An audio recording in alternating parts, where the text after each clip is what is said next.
Assalamualaikum warahmatullahi wabarakatuh. Hai, jumpa lagi bersama saya Irma Widayanti. Dan video kali ini kita akan masih membahas tentang tes bakat skolastik gitu ya.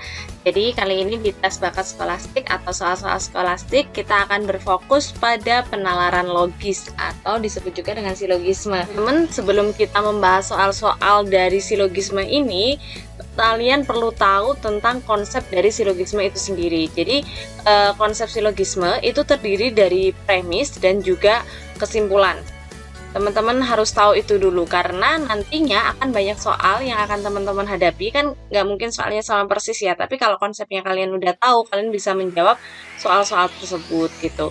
Dan aturan umum pada silogisme itu adalah satu, premis umum. Jadi premis umum ini ditandai dengan kata semua dan setiap.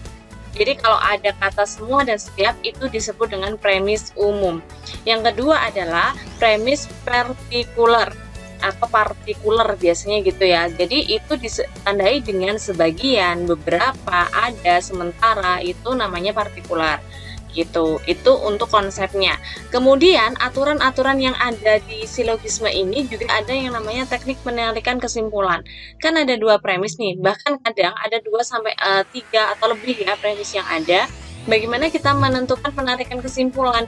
Jadi ada rumusnya teman-teman. Sebenarnya ada rumusnya. Yang pertama yaitu dari premis 1 itu adalah premis umum, premis 2-nya premis umum, maka kesimpulannya adalah pasti premis umum. Jadi kalau ada semua, pasti nanti depannya semua, nggak mungkin sebagian gitu ya. Kedua adalah premis pertama itu adalah premis umum, kemudian premis kedua itu premis partikular. Maka kesimpulannya pasti menggunakan premis partikular. Jadi kalau ada semua, kemudian apa gitu ya kata-katanya, kemudian sebagian, pasti nanti jawaban yang benar itu adalah sebagian teman-teman. Oke, paham ya? Nanti ada beberapa contoh soal yang akan saya berikan. Kemudian yang ketiga, ketika ada premis negatif dan positif. Jadi ketika ada premis 1 premis negatif dan kedua itu premis positif, maka kesimpulannya adalah yang negatif. Dibalik pun juga sama teman-teman. Jadi premis positif, kemudian premis 2-nya itu negatif, berarti nanti kesimpulannya itu adalah premis negatif gitu. Jadi yang selanjutnya adalah yang terakhir atau yang keempat. Dan ini sering muncul banget teman-teman, yaitu adalah premis 1 itu jika P maka Q, ya kan? Premis 2-nya jika Q maka S. Maka di sini teman-teman, ketika ada dua komponen yang sama atau ada kalimat yang diulang, kalian eliminasi aja. Karena kesimpulan dari premis ini adalah jika P maka S. Jadi kalau ada premis seperti ini, jika P maka Q, kemudian jika Q maka S, maka jawaban yang benar adalah jika P maka S. Oke, teman-teman boleh catat karena silogisme itu pasti keluar di tes. Entah 2-5 soal pasti keluar itu. Entah kalian mau tes PPK, tes CPNS, ataupun tes yang lainnya, pasti ada yang namanya silogisme. Oke, udah siap? Sekarang kita mulai untuk membahas dari soal yang pertama. Semua pegawai negeri berpakaian seragam. Sebagian pegawai negeri menggunakan dasi. Oke, teman-teman bisa perhatikan di sini adalah ada kata semua dan sebagian. Pasti jawabannya sebagian. Kita cek jawaban A. Sebagian pegawai negeri bersepatu. Nggak ada kata bersepatu, coret. Sebagian pegawai negeri berjas, nggak ada kata berjas. Sebagian pegawai negeri berseragam dan berdasi, oke. Sebagian pegawai negeri berseragam tapi tidak bersepatu, nggak ada kata bersepatu. Sebagian pegawai negeri berseragam dan bertopi, dan ini nggak ada kata bertopi. Kalau soal ini adalah soal yang paling mudah gitu ya. Jadi jawaban yang benar adalah C. Kalian bisa lihat sendiri. Oke, soal nomor 2. Semua dokter dapat membuat resep. Beberapa dokter ahli kandungan adalah penggemar lukisan. Kalau ada semua dan beberapa, berarti jawabannya adalah beberapa ya teman-teman. Jadi kita nggak usah baca soal opsi jawaban A dan juga B. Langsung aja ke C. Penggemar lukisan pastilah dokter kandungan.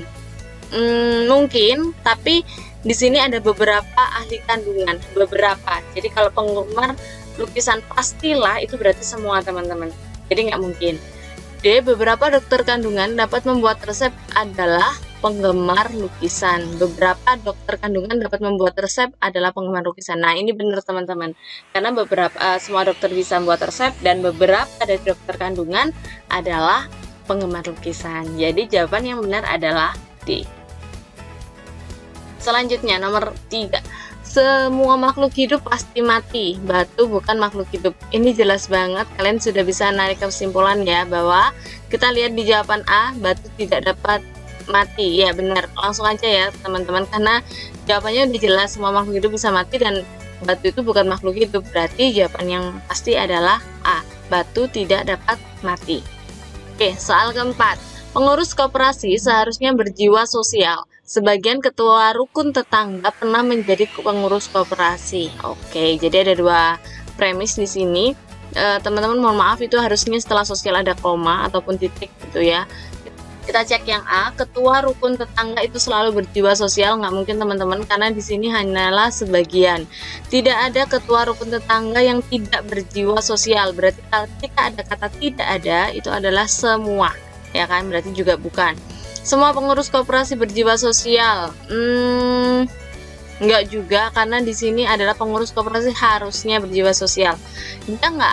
Dia sebenarnya bisa juga teman-teman, tapi tidak menghubungkan premis kedua. Jadi kan ada dua premis, dia hanya konklusi dari premis pertama aja gitu.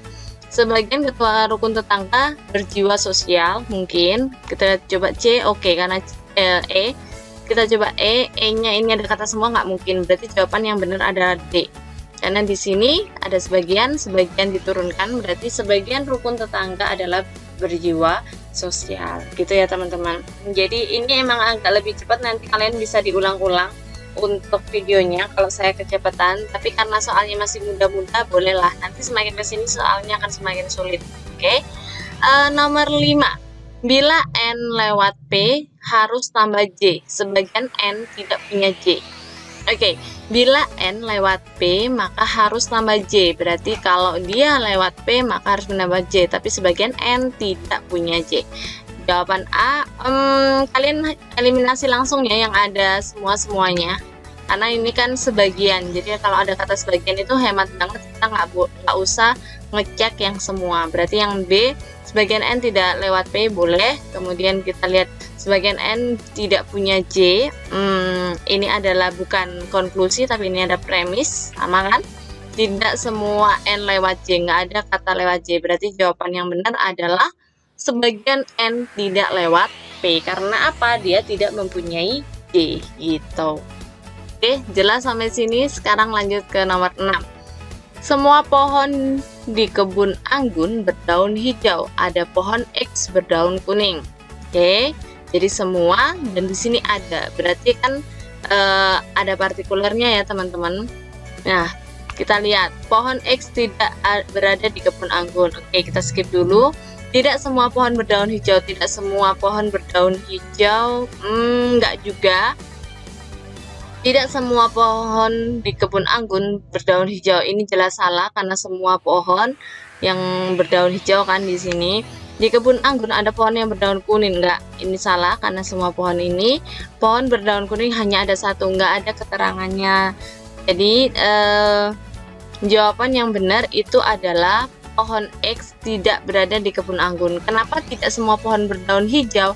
Karena gini teman-teman, kita berfokus pada semua pohon di kebun anggun berdaun hijau, pohon X berdaun kuning. Jadi yang paling tepat, X ini tidak berada di kebunnya anggun gitu.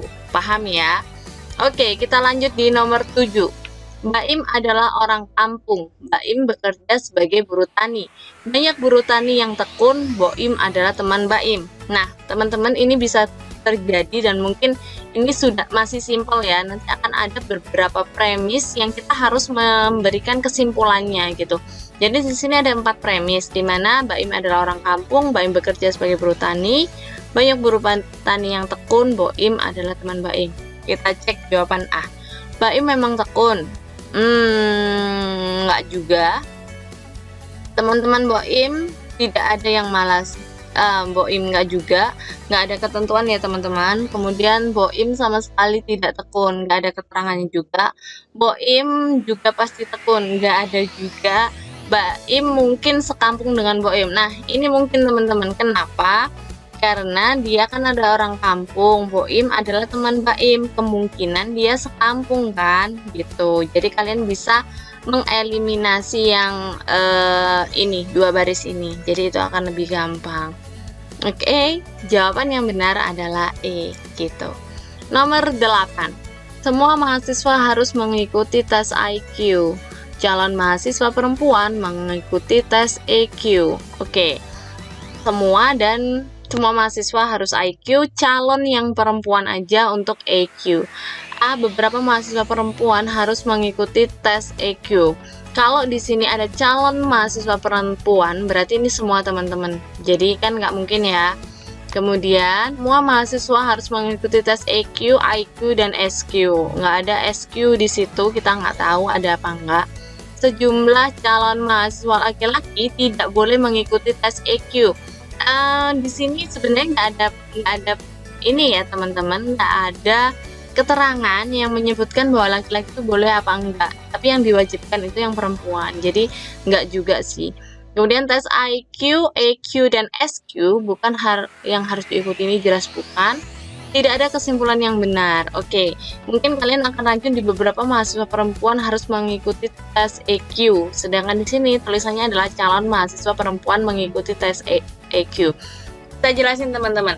Kalau di sini adalah semua mahasiswa jelas ya. Kalau calon mahasiswa perempuan mengikuti tes EQ berarti ini semua. Oke, ketika ada semua dan semua harusnya kesimpulannya adalah semua, ya kan? Harusnya kan gitu. Tapi karena di sini tidak ada, ketika ada semua dan dia ada kata-kata SQ, maka ini juga bukan konklusi yang benar. Jadi jawaban yang benar adalah tidak ada kesimpulan yang benar, begitu. Selanjutnya nomor 9, ini lumayan hot gitu ya, kalau kita ini kan di soal-soal sekarang itu kan identik dengan hot. Kemudian di sini ada soal yang preminya itu ada tiga dan itu panjang-panjang banget. Yang pertama adalah setiap kenaikan harga bahan bakar minyak atau BBM pasti akan diikuti oleh kenaikan tarif angkutan umum. Yang kedua, setiap kenaikan tarif angkutan umum selalu diikuti oleh kenaikan harga kebutuhan pokok. Oke. Yang ketiga, kenaikan bahan pokok akan menyebabkan daya beli masyarakat menurun. Oke, teman-teman. Di sini kita pakai rumus yang jika P maka Q, jika Q maka S. Kenapa? Karena kita mempunyai dua kalimat yang diulang. Perhatikan yang baris pertama. Setiap kenaikan harga BBM pasti akan diikuti oleh kenaikan tarif angkutan umum. Dan di sini tarif angkutan umum itu diulang. Setiap kenaikan tarif angkutan umum gitu kan. Berarti kita langsung coret dua-duanya. Tapi teman-teman, ketika kita sudah mengeliminasi, berarti kan setiap kenaikan harga bahan minyak selalu diikuti kenaikan harga kebutuhan pokok gitu ya. Itu jika dua premi aja, tapi karena ini ada tiga, kita cek kembali. Kenaikan harga kebutuhan pokok di sini juga diulang, kenaikan bahan pokok, ya kan? Sama kan? Maka kita juga eliminasi juga teman-teman. Langsung kita sambungkan ke premi nomor 3. Nah, jadi seperti ini. Baik, kalau kita sudah eliminasi, maka kalimatnya tinggal setiap kenaikan harga bahan bakar minyak BBM pasti pasti akan menyebabkan daya beli masyarakat menurun. Sekarang kita cek jawaban A. Kenaikan harga bakar minyak akan menyebabkan kenaikan harga kebutuhan pokok. Enggak, ini karena jawaban dari premi 1 dan 2 aja. Kemudian bila harga kebutuhan pokok tidak naik, maka harga bahan bakar minyak tidak naik. Enggak ada juga gitu. Kenaikan harga bahan bakar minyak menyebabkan daya beli masyarakat menurun. Ini udah jelas banget ya. Jadi karena kenaikan BBM menyebabkan daya beli masyarakat menurun, udah ada. Berarti ini jawabannya teman-teman. Jawaban yang benar adalah C gitu. Oke, nomor 10. Berbakti kepada Tuhan adalah dengan menjalankan semua perintahnya dan menjauhi semua larangannya. Tuhan sangat menyerukan kepada kita untuk berbakti kepada ayah ibu. Tuhan sangat tidak menyerukan kepada kita untuk merusak lingkungan. Oke teman-teman, ini juga ada 3 premi. Tapi premi ini berbeda sama premi yang tadi. Kalau premi yang tadi kita eliminasi aja kan. Kalau ini kita lihat bahwa sebenarnya premi kedua dan 3 itu lebih menjabarkan atau breakdown dari premi pertama. Sekarang kita cek untuk perintahnya apa sih? Menyerukan kepada kita untuk berbakti kepada ayah dan ibu gitu kan. Kemudian menjauhi larangannya berarti kan tidak menyerukan, berarti tidak menyerukan itu kan nggak boleh gitu ya, berarti itu larangan. Sehingga premi pertama ini dijelaskan di premi kedua dan tiga gitu. Jadi kita nggak perlu eliminasi sih, hanya saja kita merangkum dari apa yang sudah ada. Yang A kita cek, Tuhan menyenangi orang yang berbakti pada orang tua dan yang merusak lingkungan. Hati-hati ya. Jadi teman-teman harus benar-benar cek kalau di sini merusak lingkungan itu bukan. Kemudian menjaga lingkungan dan berbakti kepada orang tua adalah cara berbakti dengan Tuhan. Boleh kita skip dulu. Berbakti kepada orang tua sama dengan berbakti kepada Tuhan. Benar sih, tapi karena ada 2 premi ya, ada 3 premi tadinya, ini kan nggak mencakup premi ketiga, jadi nggak bisa teman-teman. Kemudian menjaga lingkungan adalah cara beribadah kepada Tuhan. Ini sama halnya dengan opsi C, hanya menjawab 2 premi, yaitu premi pertama dan juga ketiga, sedangkan premi keduanya hilang, jadi nggak lengkap. Kemudian berbakti kepada Tuhan dan merusak lingkungan adalah cara berbakti pada lingkungan. Ini jelas nggak mungkin. Berarti jawaban yang benar adalah B. Menjaga lingkungan dan berbakti kepada orang tua adalah cara berbakti kepada Tuhan. Gitu teman-teman. Oke, udah jelas ya. Untuk kali ini 10 soal dulu udah lumayan kan, udah tahu apa itu yang disebut dengan silogisme. Jadi teman-teman kalau berpikir penalaran logika, sering-sering mengerjakan, sering-sering cari soal-soal silogisme, nanti kalian akan tahu polanya. Yang jelas kalau tahu polanya pasti bisa mengimplementasikannya nanti. Oke, terima kasih sudah menonton. See you next time. Assalamualaikum warahmatullahi wabarakatuh.